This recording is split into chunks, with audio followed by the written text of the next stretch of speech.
গরুর পেট থেকে যেটা বের হয় সেটা হলো গরু, ছাগলের পেট থেকে যেটা বের হয় সেটা কি ছাগল। কিন্তু মানুষের পেট থেকে যেটা বের হয় সেটা দেখতে যদিও বা মানুষ, কিন্তু ওইটা মানুষ নয়, ওইটাকে মানুষ করতে হয়। যদিও বা সূরাতান মানুষ, কিন্তু এটাকে মানুষ করতে হয়। যদি আমার আপনার ঘরে দুয়ারে সন্তান সন্ততি যারা আছে তাদেরকে যদি মানুষের মতো মানুষ করতে পারেন, ওই সন্তান কোনোদিন আপনাকে বৃদ্ধাশ্রমে দিয়ে আসবে? কথা বলে না, দিয়ে আসবে? ওই সন্তান বুড়ো বয়সে বউয়ের কথা ধরে শহরের মধ্যে থাকবে, গ্রামের মা বাবার খবর নিবে না। এই ধরনের সন্তান আছে না নাই? অন্তত যেই বয়সে বাবা মার খেদমত পাওয়ার কথা, ওই বয়সে অনেক সন্তান তার বাবা মাকে ঘরের মধ্যে ফেলে রেখেছে, খাবার দাবারের কোনো ঠিক নেই। আছে না নাই? এগুলা কার দোষ? সন্তানের দোষ না, আপনার নিজের কামাই করা। হুজুর কিভাবে কামাই করা? আপনার সন্তানকে মানুষের মতো মানুষ করতে পারেন নাই বলে আজকে ওই সন্তান আপনাকে বৃদ্ধাশ্রমে পাঠিয়ে দিয়েছে। আজকে ওই সন্তান আপনাকে ঘরে দুয়ারে ফেলে রেখে শহরের মধ্যে বড় বড় বিল্ডিং এ অবস্থান করতেছে। কথা বলেন না ঠিক কিনা? আমার কথাগুলো বাস্তবতার সাথে মিলিয়ে নেবেন। কোরআনুল কারীম ফুরকানুল হামিদের ৬৬ নম্বর সূরা, সূরা তাহরিমের ৬ নম্বর আয়াতে কারিমা আমি আপনাদের সামনে তেলাওয়াত করলাম। রব্বুল আলামিন আহকামুল হাকিমিন কোরআনুল কারীমের মধ্যে বলতে রাখলেন, ইয়া আইয়ুহাল্লাযীনা আমানু, ও ঈমানদার বান্দারা, তোমরা যারা ঈমান এনেছো, তোমরা যারা তোমরা যারা ঈমান এনেছো। কোন খ্রিস্টানদেরকে বলে নাই, হিন্দুদেরকে বলে নাই, অন্য ধর্মের মানুষদেরকে বলে নাই। আল্লাহ রাব্বুল আলামিন মুমিনদেরকে বলতে লাগলেন, ইয়া আইয়ুহাল্লাযীনা আমানু, ও আমার ঈমানদার বাবারা বন্ধুরা, কু আনফুসাকুম, তোমরা নিজেদেরকে বাঁচাও। বাড়িয়ে তারা কার থেকে বাঁচাবো? আমার আল্লাহ বলতে লাগলেন, কু আনফুসাকুম ওয়া আহলিকুম নারা, নিজে বাঁচবা এবং পরিবারকেও জাহান্নামের আগুন থেকে বাঁচাও। কিসের থেকে? জাহান্নামের আগুন থেকে নিজে বাঁচবা। শুধু তাই নয়, নিজে বাঁচলে কার নাম? বাপের নাম। নিজে বাঁচবা শুধু তাই নয়, বাঁচার সাথে সাথে নিজের পরিবারকেও বাঁচাও। কারণ আপনি চলে যাবেন, আপনার ঘরে বিয়ে উপযুক্ত মেয়ে আছে, আপনি যদি এই নিঃশ্বাস ত্যাগ করেন, আপনার ঘরের মধ্যে উপযুক্ত সন্তান আছে। আপনি যদি মারা যাওয়ার পরে কবরের মধ্যে চলে যান, আপনার সন্তান দুনিয়ার জমিনে জেনা করার কারণে, ব্যভিচার করার কারণে, বিভিন্ন ধরনের গুনাহ করার কারণে আপনার ওই কবরের মধ্যে গুনাহ যাবে নাকি সওয়াব যাবে? কথা বলুন, কি যাবে? অবশ্যই গুনাহ যাবে। সেই জন্য রব্বুল আলামিন কোরআনুল কারীমের মধ্যে বলতে লাগলেন, ও আল আমিন শাহী জামে মসজিদের মুসল্লি বাবারা, ভালো করে অন্তরের কানটা একটু লাগিয়ে শোনার চেষ্টা করেন। আল্লাহ বলতে লাগলেন, রে যুবক, ও আমার মুরব্বী বাবারা, জাহান্নামের আগুন থেকে নিজে বাঁচবা শুধু তাই নয়, পরিবারকেও বাঁচাও। সুবহানাল্লাহ। সন্তানের প্রতি পিতা মাতার কর্তব্য এতদিন শুনেছেন বা বিভিন্ন জায়গায় শুনেন, মাতা পিতার প্রতি সন্তানের কর্তব্য। এখন শুনবেন সন্তানের প্রতি পিতা মাতার কর্তব্য। সুবহানাল্লাহ। একজন সন্তান দুনিয়ার জমিনে আসার আগেই ওই সন্তান তার বাবা মায়ের কাছে হক পায়। সুবহানাল্লাহ। আর কেন বারণ না, একটু বড় করি। একজন সন্তান দুনিয়ার জমিনে আসার আগে তার বাবা মায়ের কাছে একটা সুন্দর হক পায়। কি হক? সেটা হলো তার বাবা যাতে দুনিয়ার জমিনে ওই সন্তানকে একটা ভালো মা উপহার দেয়। কি উপহার দেয়? উপহার দেয়। অর্থাৎ দুনিয়ার জমিনে এখনো আসে নাই, কথাটা খেয়াল করুন, দুনিয়ার জমিনে ওই সন্তান এখনো আসে নাই, কিন্তু না আসার পূর্বে ওই সন্তান তার বাবা এবং মায়ের কাছে হক পায়। তার মধ্যে একটা হক হলো তার বাবা বিয়ে করার সময় একজন ভালো মা নির্বাচন করে। সুবহানাল্লাহ। আমার কথা নয়, সহিহ বুখারী শরীফের 5090 নম্বর হাদিস, আল্লাহর নবীর সাহাবী আন আবি হুরায়রা রাদিয়াল্লাহু তাআলা আনহু হযরতে মুহাম্মদুর রাসূলুল্লাহ সাল্লাল্লাহু তাআলা আলাইহি ওয়াসাল্লাম কত সুন্দর করে নূরানি জবানে বলতে লাগলেন, উম্মত ক্বালা, আমার দয়াল নবী বলতে লাগলেন, তুনকাহুল মারআতু লিআরবাঈন, অর্থাৎ দুনিয়ার জমিনে মেয়েকে বিয়ে করার সময় চারটা বিষয় দেখতে হবে। বাবা কয়টা? সুবহানাল্লাহ বলি। কয়টা বিষয়? কয়টা বিষয়? এক নাম্বার হচ্ছে লিমালিহা, ওই মেয়ের কাছে মাল আছে কিনা দেখতে হবে, অর্থাৎ সম্পদ আছে কিনা দেখতে হবে। এই জন্য যৌতুক নেন না, এই জন্য যৌতুক নেয় না। বর্তমান সমাজে যৌতুক নেই, এখন বর্তমান সমাজে হলো উপহার। কি নেই বাবা? উপহার। আপনার কিছু দেওয়ার দরকার নেই, আমি শুধু আপনার ঘরের নেককার মেয়েটা চাই। লোভের সময় বেগিন লেভেলাই, লোভের সময় বেগিন লেভেলাই দেখ। অর্থাৎ লিমালিহা, ওই মেয়ের সম্পদ আছে কিনা দেখতে হবে। ওয়ালি হাসাবিহা, ওই মেয়ের বংশ মর্যাদা দেখতে হবে। আপনি যদি বংশ মর্যাদা না দেখে লাল দেখে ফাল মারেন তাহলে বিপদ আছে না নাই? আপনাকে না বলে মার্কেটে চলে যাবে, অনুমতির দরকার নাই। কথা বলেন ঠিক কিনা? অর্থাৎ ওয়ালি হাসাবিহা, গ্রামের ভাষায় একটা কথা আছে, জাতর মাইফো এ মাশাআল্লাহ, এরা তো মির্জার গান আনলো মাশাআল্লাহ। জাতর মাইয়ে, এরপরে নদীর পানি গুলো বালা, তাহলে মাইফো যদি জাতর হয়, অনর্গরিয়ান যদি অন্ধকার থাকে, অনর্গরিয়ান রাইরে আলোকিত করে দিব। আর কথা ঠিক আছে না বাজি? ওয়াজামালিহা, ওই মেয়েটা সুন্দর কিনা দেখতে হবে। কয় নাম্বার? কয় নাম্বার? 3 নাম্বার। ওয়াজামালিহা, ওয়াজামালিহা, ওই মেয়েটা সুন্দর কিনা দেখতে হবে। ওয়ালিদিনিহা, অর্থাৎ ওই মেয়েটার মধ্যে দিনদারি আছে কিনা দেখতে হবে। সুবহানাল্লাহ। কথা কি আমার নাকি আল্লাহর নবীর? মাওলানা মুহাম্মদ ওয়া আলা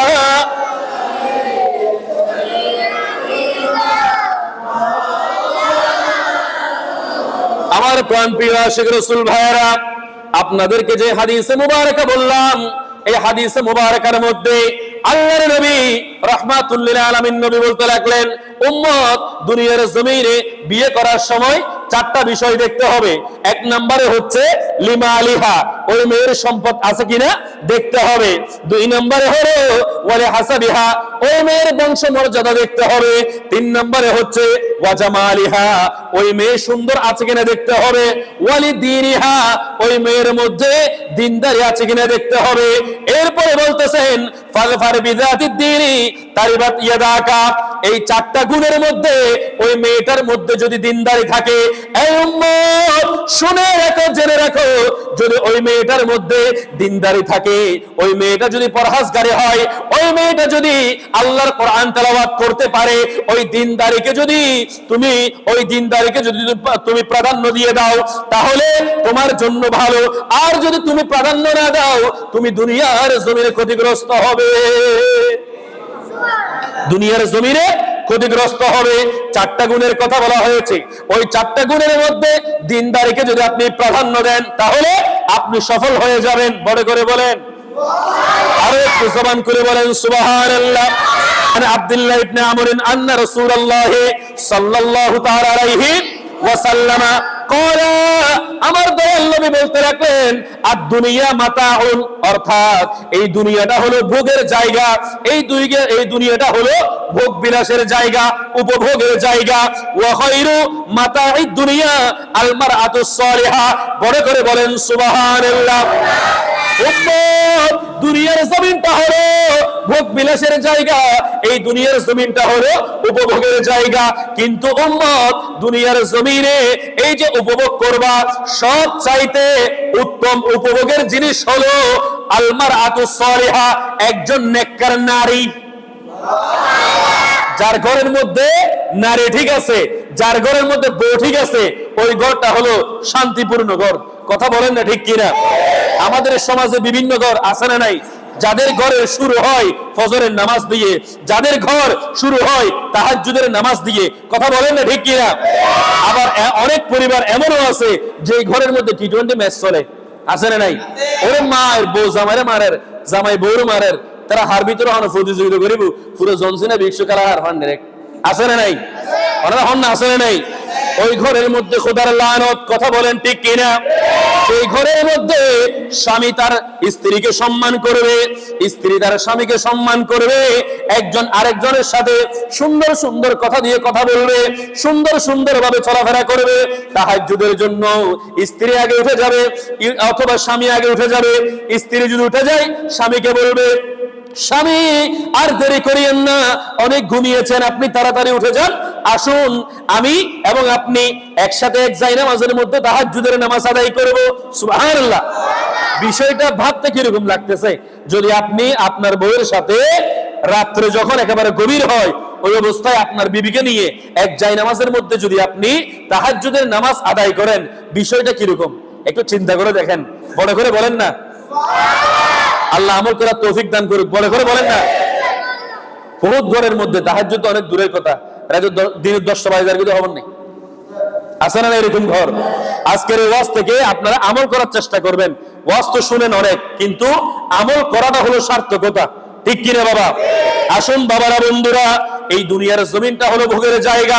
সব চাইতে ভোগের জন্য অন্যতম একটা বিষয়, অন্যতম একটা বস্তু, সেটা হলো আল মারআতুস সালিহা, একজন নেককার তাহাজ্জুদ গুজারি পুণ্যবতী নারী। বড় করে বলেন না সুবহানাল্লাহ।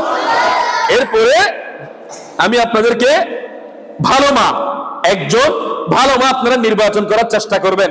2 নম্বরে হচ্ছে স্বামী এবং স্ত্রী বিবাহ হওয়ার পরে আপনারা যখন পবিত্র সম্পর্ক স্থাপন করতে যাবেন, ওই অবস্থার মধ্যে হাদিসে মুবারাকা সহিহ বুখারী শরীফের মধ্যে বলা হচ্ছে আপনারা একটা দোয়া পড়বেন, বিসমিল্লাহি আল্লাহুম্মা জান্নিবিনাশ শাইতানা ওয়া জান্নিবিশ শাইতানা মা রাযাকাতানা।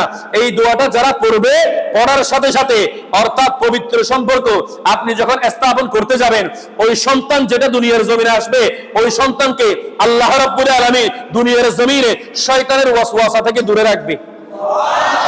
কেউ বিয়াদবি নিবেন না, আমি আপনাদের হাত জোর করে বলতেছি, শিখানোর উদ্দেশ্য করে বলতেছি।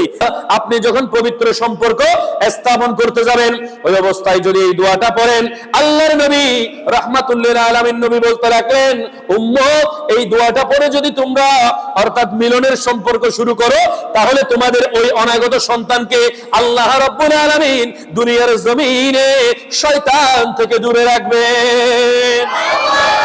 কয়টা হক? এই 2টা হক খেয়াল করবেন। এখন সন্তান দুনিয়ার জমিনে এসে গেছে, আসার পরে 6টা হক। বাবা কয়টা? আওয়াজ করে বলেন কয়টা? কেন জোরে হন না বাবা, হওয়ান আরেকটু বড় করে বলে কয়টা? 1 নম্বরে হলো ওই সন্তান যখন দুনিয়ার জমিনে আসবে, আসার পরে ওই সন্তানটাকে আপনি নিয়ে বেশি দেরি করবেন না। মেডিকেলের মধ্যে যদি আসে অথবা ঘরের মধ্যে যদি আসে, আর দেরি করবেন না, তাড়াতাড়ি করে মোবাইল হাতে নিয়ে নেবেন, নেওয়ার সাথে সাথে ছবি একটা তুলবেন, তোলার সাথে সাথে ফেসবুকের মধ্যে দিয়ে দিবেন, আলহামদুলিল্লাহ পুত্র সন্তানের পিতা হলাম। ঠিক কিনা? এর ফতমত নয়, এর ফতমত না বাবা। এখন বর্তমানে যেগুলো চলতেছে ট্রেন্ডিং, কথা বলেন ঠিক কিনা? আলহামদুলিল্লাহ দীর্ঘ কষ্টের পরে পুত্র সন্তানের বাবা হলাম, এটা প্রথম হক নয়? এই প্রথম হক না, এটারা বলে হক দেব। বর্তমানে চলে দিয়ে আর ভাই হলে বুঝের দেখেন, বাস্তবতা এবং ওয়াজ মিলাই বলতেছি, না হলে বুঝবেন না কিছু, সেই জন্য ভেঙে ভেঙে বলতেছি। দেখেন, 1 নম্বরে হক হচ্ছে খবরদার, আপনার এই সন্তান অনেক বেকুব এমন আছে বাংলাদেশে, এতই ইন্টারন্যাশনাল ক্যাটাগরির সিনিয়র ক্যাটাগরির বেকুব আছে যাদেরকে আপনি দেখেনও নাই। ওই সন্তানের মা এখনো কাপড় ভালো করে পরে নাই, ওই সন্তানের রক্তগুলো এখনো পরিষ্কার করা হয় নাই, মেডিকেলে এখনো বসে আছে, ওখানে মেডিকেলে মাত্র ডেলিভারি হয়েছে, ছবি তুলে দিয়ে দিছে, আলহামদুলিল্লাহ পুত্র সন্তানের বাবা হলাম, কন্যা সন্তানের বাবা হলাম, এইভাবে দিয়ে দিছে। খবরদার, সন্তানের হক নষ্ট করবেন না। আপনার স্ত্রীর যে অঙ্গটা ফেসবুকের মধ্যে যাচ্ছে, আপনার সন্তান যে ফেসবুকের মধ্যে যাচ্ছে, এটা যতদিন ফেসবুক থাকবে, মার্ক জাকারবার্গ থাকবে, ফেসবুক চালাবে, ততদিন পর্যন্ত আপনার আমলনামায় সওয়াব নাকি গুনাহ? বড় করে হন না, সওয়াব নাকি গুনাহ? বড় করে বলি, সওয়াব নাকি গুনাহ? বাবারা, বন্ধুরা, খেয়াল রাখেন, 1 নম্বর হক হলো ওই সন্তানকে আপনি আযান দিবেন। কি দিবেন? 1 নম্বরে হলো ছেলে হোক বা মেয়ে হোক, ওই সন্তানকে আযান দিতে হবে। মেয়ে হলে চেহারা কালো করে রাখবেন, এরকম না। আর আপনি কালো করে কি রাখবেন? আল্লাহর কোরআন বলতেছে সমাজে এমন কিছু মানুষ আছে, সূরা নাহল 58 নম্বর আয়াতে কারিমার মধ্যে আল্লাহ বলছেন মানুষ এমন কিছু আছে যারা কন্যা সন্তান হলে নারাজ হয়। আছে না নাই? এই কন্যা সন্তান হলে নারাজ হয়, আছে না নাই? কন্যা সন্তান হোক অথবা পুত্র সন্তান হোক, দেরি করবেন না বাবা, তাড়াতাড়ি করে ওই সন্তানের কানের মধ্যে আপনি আজান দিয়ে দেওয়ার চেষ্টা করবেন। আমার কথা নয়, আবু দাউদ শরীফের 5105 নম্বর হাদিস মুবারাকা, আন উবাইদুল্লাহ ইবনে আবি রাফি আন আবিহি ক্বালা রাআইতু রাসূলুল্লাহি সাল্লাল্লাহু তাআলা আলাইহি ওয়াসাল্লাম আযানা في أذن الحسن ابن علي حين ولدته فاطمة بالصلاة। হযরতে উবাইদুল্লাহ ইবনে রাফি রাদিয়াল্লাহু তাআলা আনহু থেকে বর্ণিত, তিনি বলতে লাগলেন ফাতিমা রাদিয়াল্লাহু তাআলা আনহা যখন হযরত আলী রাদিয়াল্লাহু তাআলা আনহুর পুত্র হযরত ইমামে হাসান রাদিয়াল্লাহু তাআলা আনহু যখন দুনিয়ার জমিনে প্রসব করলেন, ওই অবস্থার মধ্যে আল্লাহর নবী রাহমাতুল লিল আলামিন নবী প্যারা নবী হযরত ইমাম হাসান রাদিয়াল্লাহু তাআলা আনহুর কানে কানে গিয়ে আযান দিয়ে দিয়েছে। ওইখান থেকে আমরা পেলাম আমার দয়াল নবী হযরত ইমাম হাসান রাদিয়াল্লাহু তাআলা আনহুকে আযান দিয়েছে। আমরা ওই সুন্নাত মোতাবেক আমাদের নতুন সন্তান যদি আসে, ওই সন্তানকে আমরা কি করব? আযান দিয়ে দিব। এরপরে আসুন 2 নম্বরে হচ্ছে তাহনিক করা। তাহনিক করা হলো আল্লাহর নবীর সুন্নাত। হুজুর তাহনিক বুঝি না। তাহনিক হলো কোন একজন আল্লাহওয়ালা বান্দা, কোন একজন পীর সাহেব, কোন একজন বুজুর্গ অথবা মসজিদের কোন একজন আবেদ হুজুর অথবা কোন একজন খতিব সাহেব অথবা কোন একজন বুজুর্গ ইমাম সাহেব, ওনার কাছে যাবেন অথবা ওনাকে আপনার ঘরের মধ্যে আনবেন। আনার পরে আপনার সন্তানকে তার কাছে নিয়ে যাবেন। নেওয়ার পরে একটা খেজুর নেবেন। খেজুর নেওয়ার পরে ওই সন্তানকে সামনে নিয়ে হুজুর খেজুরটা চাবাবে। চাবানোর পরে যেই থুতুগুলা হুজুরের লেগেছে, ওই খেজুরটা ওই নবজাতক সন্তানের মুখের মধ্যে লাগিয়ে দিবেন। এটাকেই বলা হয় তাহনিক। এটাকে কি বলা হয়? তাহনিক বলা হয়। এটা সুন্নাত, এটা করবেন। খেজুর দিয়ে অথবা কোন একজন বুজুর্গ আল্লাহর বান্দা যিনি জিকির করতে করতে করতে করতে ওনার থুতুগুলা জিকিরে বের হয়ে গেছে, ওই রকম একজন আল্লাহওয়ালা মানুষের কাছে গিয়ে একটা খেজুর নিয়ে, এই যে খেজুর আপনারা নেবেন, নেওয়ার পরে উনি চাবাবে। চাবানোর পরে এই খেজুরটা ওই সন্তানের মুখের মধ্যে লাগিয়ে দিবেন। এই বিষয়টা হলো সুন্নাত। এখানে বড় করে হন না সুবহানাল্লাহ। এটা আমার কথা নয় বাবা, দলিল নেন, দলিল নেন। সহিহ বুখারী শরীফ 3909 নম্বর হাদিস মুবারাকা, হযরতে আসমা বিনত আবি বকর রাদিয়াল্লাহু তাআলা আনহা উনি বর্ণনা করতে লাগলেন, আমার পেটের মধ্যে আমি যখন গর্ভ অবস্থার মধ্যে ছিলাম, ওই অবস্থায় আমার এই পেটের মধ্যে হযরতে আব্দুল্লাহ ইবনে জুবাইর রাদিয়াল্লাহু তাআলা আনহু আমার পেটের মধ্যে আছে। সুবহানাল্লাহ বলেন। এই আব্দুল্লাহ ইবনে জুবাইর রাদিয়াল্লাহু তাআলা আনহু দুনিয়ার জমিনে জন্মগ্রহণ করাটা ইসলামের জন্য একটা ঐতিহাসিক জন্ম। বড় করে বলেন না সুবহানাল্লাহ। কেন দেখেন, কারণ মক্কা শরীফ থেকে মদিনা শরীফ হিজরত করে যাওয়ার পরে মুসলমানদের সন্তান হচ্ছে না, মুসলমানদের সন্তান হচ্ছে না। মদিনাবাসীরা বলতেছে এরা যত কুফা আছে, যত খারাপ কাজ আছে সবগুলা করে মনে হয় মদিনা শরীফ আসছে। নাউজুবিল্লাহ বলেন না। এই কথা বলতে বলতে আল্লাহ রাব্বুল আলামিন আর দেরি করেন নাই। হযরতে আসমা বিনত আবি বকর রাদিয়াল্লাহু তাআলা আনহার রহমের মধ্যে হযরত আব্দুল্লাহ ইবনে জুবাইর রাদিয়াল্লাহু তাআলা আনহু পেটের মধ্যে ছিলেন। ওই অবস্থার মধ্যে আমার দয়াল নবীর প্যারা সাহাবী হযরত আবু বকর সিদ্দিক রাদিয়াল্লাহু তাআলা আনহুর মেয়ে আসমা বিনত আবি বকর রাদিয়াল্লাহু তাআলা আনহা উনি বলতে লাগলেন, আমি আব্দুল্লাহ ইবনে জুবাইর রাদিয়াল্লাহু তাআলা আনহুকে নিয়ে মদিনার কুবায় আমি প্রবেশ করলাম। সুবহানাল্লাহ। ওইখানে গিয়ে আমার সন্তান দুনিয়ার জমিনে আসলো, প্রসব করলো। করার পরে আমার এই সন্তানকে আমি নিয়ে রাসূল আরবি সাল্লাল্লাহু তাআলা আলাইহি ওয়াসাল্লামের কাছে নিয়ে গেলাম। নেওয়ার পরে আর দেরি করেন নাই, আমার দয়াল নবী বলতে লাগলেন, এই তোমরা কারা আছো, তাড়াতাড়ি করে একটা খেজুর নিয়ে আসো, একটা খেজুর নিয়ে আসো। ওই খেজুরটা আনা হলো। আমার দয়াল নবী নূরানি জবানে ওই খেজুরটাকে চিবিয়েছেন। সুবহানাল্লাহ বলেন। খেজুরটাকে চিবানোর পরে ওই খেজুরটা হযরত আব্দুল্লাহ ইবনে জুবাইর রাদিয়াল্লাহু তাআলা আনহুর মুখের লালার সাথে তুতুর সাথে জিহ্বার সাথে লাগিয়ে দিয়েছেন। বড় করে বলেন সুবহানাল্লাহ। হাদিসে মুবারকের মধ্যে বলা হচ্ছে আব্দুল্লাহ ইবনে জুবাইর রাদিয়াল্লাহু তাআলা আনহু বড়ই ভাগ্যবান, কারণ তার পেটের মধ্যে সর্বপ্রথম খাবার আল্লাহর নবীর তুতু মুবারক গিয়েছে। বড় করে বলেন সুবহানাল্লাহ। দেখেন কত বড় ভাগ্যবান সাহাবী হযরত আব্দুল্লাহ ইবনে জুবাইর রাদিয়াল্লাহু তাআলা আনহু।